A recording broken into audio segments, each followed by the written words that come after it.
हमारा क्वेश्चन दिया हुआ है किसी नाभिक के विखंडन की क्रिया में की द्रव्यमान क्षति 1.0 मिलीग्राम है। तो कितनी दी हुई है?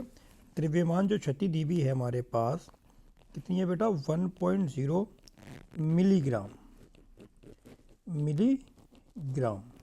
ठीक। इस अभिक्रिया में मुक्त ऊर्जा की गणना करनी है।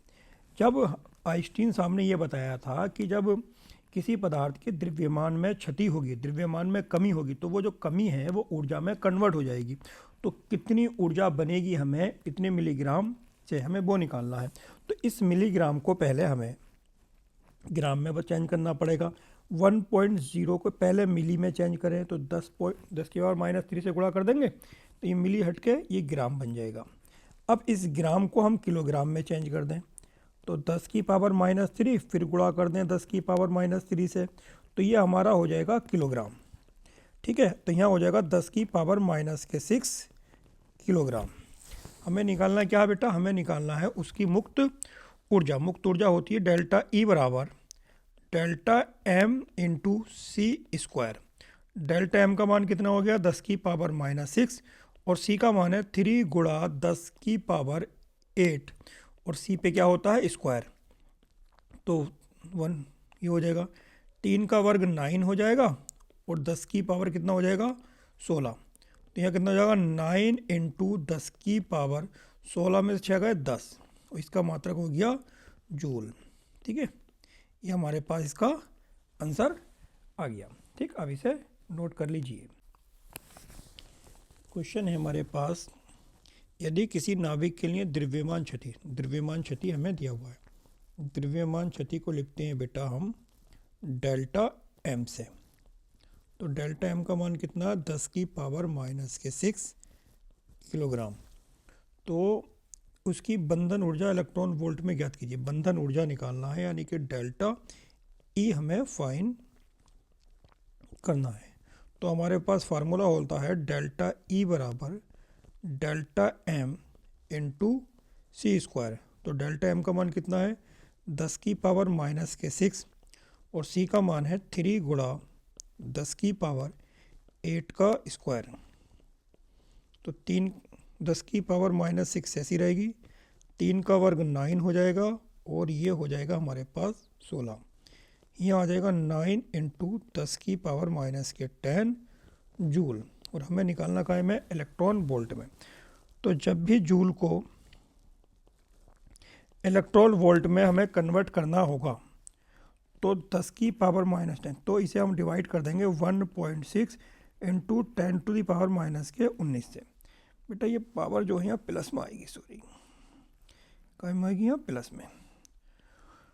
तो हमारे पॉइंट काटा हमने और यहाँ 0 बढ़ा दिया। तो हमारे पास डेल्टा ई का जो मान आ गया वो आ गया बेटा 90/16 इंटू 10 की पावर, ये पावर ऊपर गई प्लस हो जाएगी और हमारे पास पहले से 10 पावर पहले से यहाँ पर है।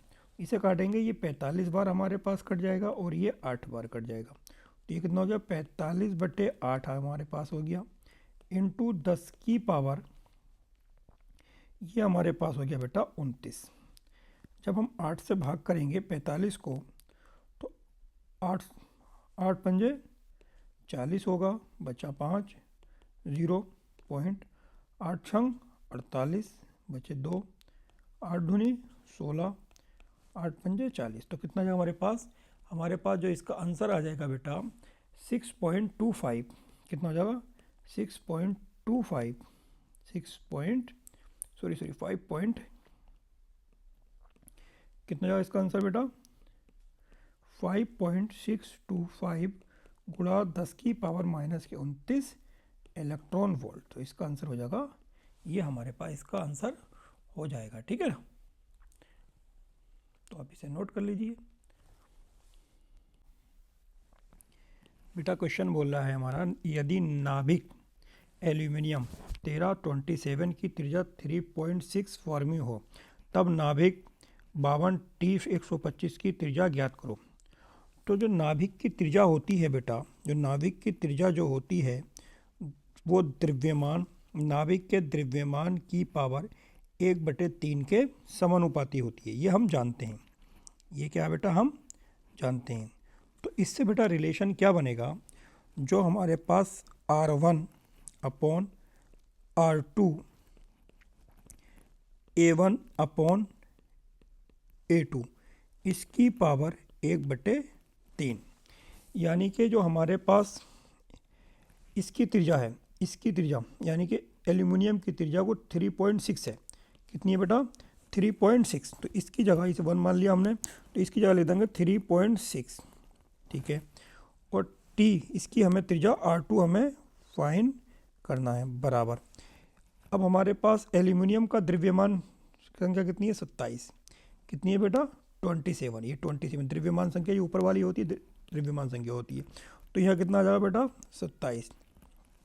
और T इसकी कितनी है बेटा 52, इसकी कितनी है बेटा 52 है, कितनी है बेटा 52। यहाँ आ जाएगा मेरे पास 52 और इसकी पावर हो जाएगी बेटा 1/3, ठीक है।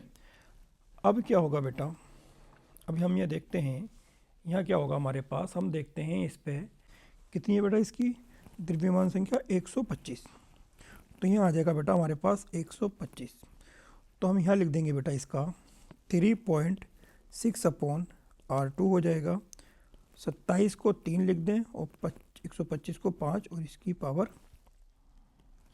3 इंटू 1/3, ये 3 से 3 कैंसिल आउट हो जाएगा। तो हमारे पास कितना बचेगा बेटा 3.6 अपॉन R2 बचेगा, और ये कितना बेटा 3/5। अब बेटा मैं इससे इसे काट दूंगा, 3 ही कम 3, 3 दूनी 6 और ये 1, R2 का इधर मान पहुंच जाएगा R2, और ये कितना हो जाएगा 12 पंजे 60 और 1 के बाद 0, और ये क्या आ गया बेटा फर्मी, ये इसकी त्रिज्या हो जाएगी, ठीक है। किसकी T, दूसरे वाले तत्व की इतनी हमारी पास त्रिज्या आ जाएगी। अब इसे आराम से क्वेश्चन कह रहा है हीलियम नाभिक की द्रव्यमान क्षति। हीलियम नाभिक, तो हीलियम नाभिक क्या होता है बेटा, हीलियम का नाभिक होता है, हीलियम का नाभिक, हीलियम का नाभिक 2He4, यानी कि प्रति न्यूक्लियन, यानी कि इसका द्रव्यमान संख्या 4 होती है इसमें। तो हमें क्या पूछ रहा है कि प्रति न्यूक्लियन बंधन ऊर्जा की गणना कीजिए। क्या निकालना, प्रति न्यूक्लियन बंधन ऊर्जा, क्या निकालना बेटा प्रति न्यूक्लियन बंधन ऊर्जा, प्रति न्यूक्लियन बंधन ऊर्जा, क्या निकालना है प्रति न्यूक्लियन बंधन ऊर्जा, प्रति न्यूक्लियन बंधन ऊर्जा। फार्मूला क्या होता है, बंधन ऊर्जा, बंधन ऊर्जा अपॉन न्यूक्लियनों की कुल संख्या। किसकी बेटा, न्यूक्लियनों की कुल संख्या, न्यूक्लियनों की कुल संख्या, कुल संख्या, न्यूक्लियनों की कुल संख्या मतलब द्रव्यमान संख्या। अब बंधन ऊर्जा कितनी है, जब आपको द्रव्यमान क्षति दी हुई हो, द्रव्यमान क्षति आपको दी हुई है, द्रव्यमान क्षति कितनी है 0.0303, जब आपको द्रव्यमान क्षति दी हुई हो और आपको बंधन ऊर्जा निकालना है और AMU में दी हुई हो, ये ध्यान रखना, आपको द्रव्यमान क्षति AMU में दी हुई हो, आपको द्रव्यमान क्षति काय में दी हुई हो बेटा AMU में, और आपको निकालना हो बेटा बंधन ऊर्जा। तो आप AMU में जो भी द्रव्यमान क्षति दी हुई है उसे 931 से गुणा कर दो, तो ये आपकी जो बंधन ऊर्जा आएगी ये मेगा इलेक्ट्रॉन वोल्ट में आ जाएगी। कितनी आ जाएगी, मेगा इलेक्ट्रॉन वोल्ट में हो जाएगी। और प्रति न्यूक्लियनों की कुल संख्या, यानी कि न्यूक्लियनों की संख्या कितनी है बेटा, यानी कि द्रव्यमान संख्या कितनी है 4, तो यहाँ लगा देंगे हम इसकी जगह पर 4, ठीक है। अब क्या करेंगे बेटा, हम इन दोनों की आपस में मल्टीप्लाई कर लेंगे। किस किस की मल्टीप्लाई कर लेंगे बेटा, हम मल्टीप्लाई कर लेंगे 0.30, किसकी कर लेंगे 0.0303 की मल्टीप्लाई कर लेंगे 931 से, तो हमारे पास आएगा बेटा 28.2093/4।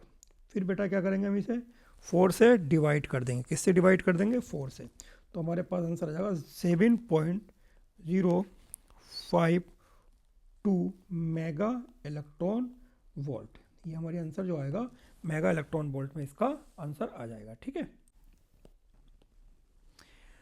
क्वेश्चन हमारा बोल रहा है वेरी मोस्ट इंपॉर्टेंट क्वेश्चन है, स्टार बना लो इस पे, ये तो इंपॉर्टेंट क्वेश्चन है।